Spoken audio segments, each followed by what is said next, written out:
Hello friends, मेरा नाम है सुप्रिया और इस न्यू यूट्यूब चैनल पे आप सभी का स्वागत है। ये यूट्यूब चैनल मैंने डेडिकेटेडली स्टार्ट किया है म्यूचुअल फंड्स के लिए, क्योंकि बहुत सारे लोगों को म्यूचुअल फंड्स में इन्वेस्ट करना होता है पर उन्हें करेक्ट इन्फॉर्मेशन नहीं मिल पाती है, जैसे कि कहाँ इन्वेस्ट करें, कौन सी स्कीम सेलेक्ट करें और कौन से प्लेटफॉर्म से इन्वेस्टमेंट करें। तो ये सब चीज़ें हम इस न्यू यूट्यूब चैनल पे डिस्कस करेंगे ताकि आप खुद से भी म्यूचुअल फंड खरीद सके और उसे हैंडल भी कर पाओगे। इस वीडियो में हम ये सब चीज़ें कवर करने वाले हैं।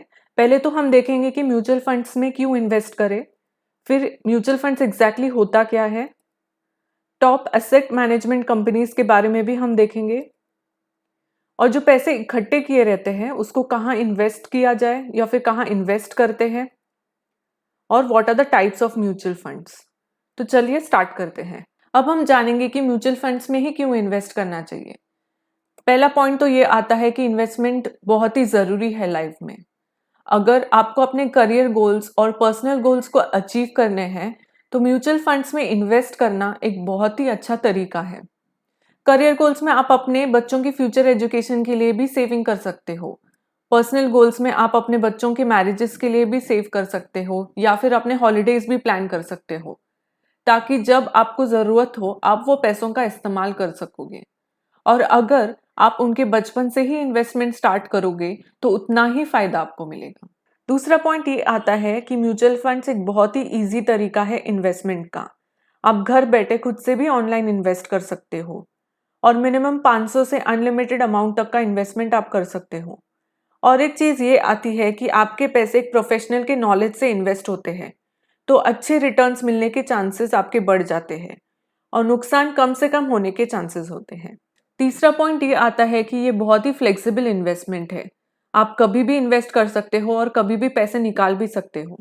उसी को हम लिक्विडिटी कहते हैं, जो पैसे हम आसानी से निकाल सके, जो कि अदर इन्वेस्टमेंट्स में इतना इजीली पॉसिबल नहीं हो पाता है। फॉर एग्जाम्पल, अगर आपने रियल एस्टेट या फिर गोल्ड में इन्वेस्ट किया होगा तो उसमें से पैसे निकालना इतना इजीली पॉसिबल नहीं हो पाता है। नेक्स्ट पॉइंट ये है कि म्यूचुअल फंड्स में रिटर्न कितने मिल सकते हैं। अगर आपने 3 या 5 साल तक का इन्वेस्टमेंट किया होगा तो ऑन एन एवरेज आपको 10% तक का रिटर्न मिल सकता है। बेस्ट केस सिनेरियो में आपको 20% तक का भी रिटर्न मिल सकता है, बट ये डिपेंड करता है कि आपने कौन से म्यूचुअल फंड में इन्वेस्ट किया है और कौन से टाइम पे इन्वेस्ट किया है। म्यूचुअल फंड्स को जानने से पहले हम ये जानते हैं कि फंड्स एग्जैक्टली होता क्या है। पैसे इकट्ठा करके अगर हम उसे कोई पर्टिकुलर पर्पस के लिए यूज कर सके तो उसे हम फंड्स कहते हैं। For example, pension funds, insurance fund. अब हम जानेंगे म्यूचुअल फंड्स के बारे में। अगर आपको इन्वेस्टमेंट करनी है तो आप इंडिविजुअली भी इन्वेस्ट कर सकते हो, पर आपके जैसे कई और लोगों को इन्वेस्ट करना होगा तो आप पैसे इकट्ठा करके भी इन्वेस्ट कर सकोगे, जो कि हुआ पूल ऑफ मनी, या फिर जैसे कि नाम में बताया है, म्यूचुअली इन्वेस्ट करना। इसका फायदा ये होगा कि अमाउंट बढ़ेगी तो उसके रिटर्न्स में भी इफेक्ट होंगे, प्लस आप कम पैसे में भी इन्वेस्टमेंट कर सकोगे। फॉर एग्जाम्पल, अगर आपको 50,000 का म्यूचुअल फंड लेना है और आपके पास सिर्फ 10,000 रुपए का इन्वेस्टमेंट का अमाउंट है और आपके जैसे 5 और लोग 10,000 रुपए इन्वेस्ट करना चाहते हैं, तो आप पैसे इकट्ठा करके इन्वेस्ट कर सकते हो। तो म्यूचुअल फंड्स एक पूल ऑफ इन्वेस्टमेंट हुआ जिसका रिटर्न प्रोपोर्शनली बांटा जाएगा लोगों में, यानी कि जिसने जितना इन्वेस्ट किया होगा उसको उतना ही रिटर्न्स मिलेगा। ये इन्वेस्टमेंट एक फंड मैनेजर थ्रू किया जाता है, जो कि एक एक्सपर्ट होता है और मार्केट की नॉलेज भी रखता है। वो ही आपके सारे इन्वेस्टमेंट्स के डिसीजन लेता है, जैसे कि कब इन्वेस्ट करना है, कहाँ इन्वेस्ट करना है और कब निकालना है। सिंस वो एक्सपर्ट है तो प्रॉफिट होने के चांसेस अच्छे होते हैं, स्पेशली जब आपको इतनी नॉलेज नहीं होती है। अब जब फंड मैनेजर सब इन्वेस्टमेंट देखता है तो कुछ पैसे इन्वेस्टमेंट से वो कट करता है एज अ फीस। उसी को हम एक्सपेंस रेशो भी कहते हैं। जैसे कि अगर आपने 100 रुपीज का इन्वेस्टमेंट किया है तो उसमें से as a fund management fees 1 to 2% cut होते हैं और बाकी के पैसे इन्वेस्ट किए जाते हैं। म्यूचुअल फंड में इन्वेस्टमेंट एसेट मैनेजमेंट कंपनीज यानी कि एएमसी के थ्रू किया जा सकता है। करंटली 44 एसेट कंपनीज एएमसी के अंडर लिस्टेड है इंडिया में, जो कि ऑपरेट होते हैं इंडियन मार्केट में, और हर एक एएमसी के अंडर अलग अलग म्यूचुअल फंड के स्कीम अवेलेबल है। तो इसका मतलब ये हुआ कि हजारों में म्यूचुअल फंड के स्कीम अवेलेबल है। ये काफी कंफ्यूजिंग हो सकता है कि हम कौन से स्कीम में इन्वेस्ट करें, पर आप अपनी जरूरतों के हिसाब से म्यूचुअल फंड का स्कीम सिलेक्ट कर सकते हैं यहाँ पे मैंने कुछ टॉप एसेट मैनेजमेंट कंपनीज को लिस्ट आउट किया है। पहले तो आता है ICICI प्रूडेंशियल, फिर सेकंड पोजीशन पे है HDFC म्यूचुअल फंड्स, फिर आता है Reliance mutual funds, Aditya Birla Sun Life, SBI mutual funds, UTI mutual funds, Kotak Mahindra, फिर फ्रैंकलिन टेम्पल्टन म्यूचुअल फंड और लास्ट में DSP म्यूचुअल फंड। अब हम देखेंगे कि जो फंड्स जमा होते हैं वो कहाँ इन्वेस्ट किए जाते हैं। फर्स्ट तरीका है कि स्टॉक मार्केट में इन्वेस्ट करना, जिसे हम इक्विटी भी कहते हैं। जैसे ही स्टॉक का प्राइस बढ़ेगा, म्यूचुअल फंड का भी प्राइस बढ़ेगा। सिमिलरली गिरावट होने से म्यूचुअल फंड का भी प्राइस गिरेगा। सो म्यूचुअल फंड का गेन पूरा ही स्टॉक के ऊपर डिपेंडेंट होता है। नेक्स्ट आता है बॉन्ड्स। अगर कंपनी को कुछ पैसों की ज़रूरत होती है तो वो म्यूचुअल फंड से बॉन्ड के थ्रू रेज करती है और फिर वो अमाउंट इंटरेस्ट के साथ वापस करती है। फिर आता है शॉर्ट टर्म डेट।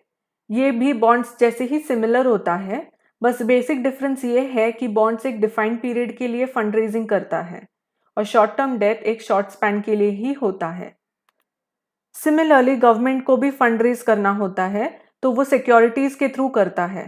तो ये सब जगह हम म्यूचुअल फंड के थ्रू इन्वेस्ट कर सकते हैं। म्यूचुअल फंड के टाइप्स, वैसे तो बहुत सारे टाइप्स लिस्टेड है, बट वो सारे ये 3 मेन कैटेगरी के अंडर ही आते हैं। First is equity mutual fund. जैसे कि मैंने पहले भी बताया था, ये स्टॉक्स में इन्वेस्ट करता है, तो ये थोड़ा रिस्की ऑप्शन होता है बट रिटर्न्स भी ये ज्यादा देता है। Second is debt mutual fund, जो कि बॉन्ड्स या सर्टिफिकेट ऑफ डिपॉजिट में इन्वेस्ट करता है। ये सबसे लो रिस्क म्यूचुअल फंड है बट रिटर्न्स भी ये कम देता है।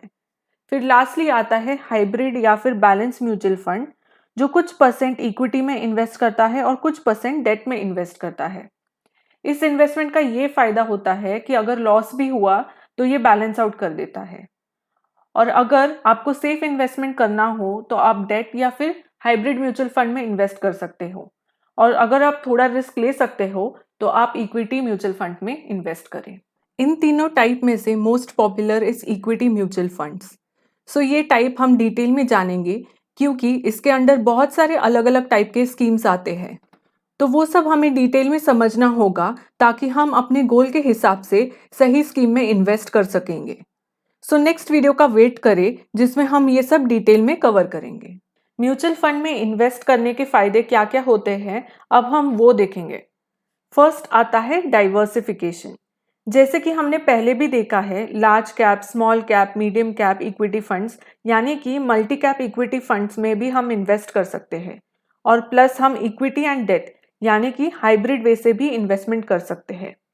तो ये हमें एक वाइड वैरायटी ऑफ ऑप्शंस देता है इन्वेस्टमेंट के लिए। नेक्स्ट आता है लिक्विडिटी, यानी कि ये पैसे हम कभी भी इन्वेस्ट कर सकते हैं और कभी भी निकाल भी सकते हैं आसानी से, जो कि अदर इन्वेस्टमेंट्स में थोड़ा डिफिकल्ट होता है। फिर आता है प्रोफेशनल मैनेजमेंट। ये इन्वेस्टमेंट एक फंड मैनेजर हैंडल करता है, सो आपको पूरा मार्केट स्टडी और अपडेशंस रखने की ज़रूरत नहीं पड़ती है। और लास्टली है मिनिमम इन्वेस्टमेंट रिक्वायरमेंट। अगर आपके पास कम पैसे भी होते हैं तो भी आप इन्वेस्ट कर सकते हो, क्योंकि ये एक ग्रुप इन्वेस्टमेंट होता है। अब हम डिसएडवांटेजेस को जानेंगे।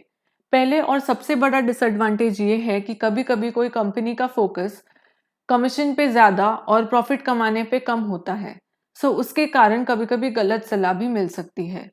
और दूसरा ड्रॉबैक ये है कि कोई कोई म्यूचुअल फंड्स रिस्ट्रिक्टेड होते हैं। फॉर एग्जाम्पल, अगर आपको म्यूचुअल फंड सिर्फ एक मिड कैप कंपनी में इन्वेस्टमेंट अलाउ करती है तो आप लार्ज कैप और स्मॉल कैप में इन्वेस्ट नहीं कर सकते, भले ही कितना भी प्रॉफिटेबल सिचुएशन हो। आज के लिए बस इतना ही, बाकी इन्फॉर्मेशन हम आगे की वीडियोस में देखेंगे। नए वीडियो के अपडेट्स के लिए आप ये चैनल जरूर सब्सक्राइब कीजिए और बेल आइकॉन को भी प्रेस कीजिए।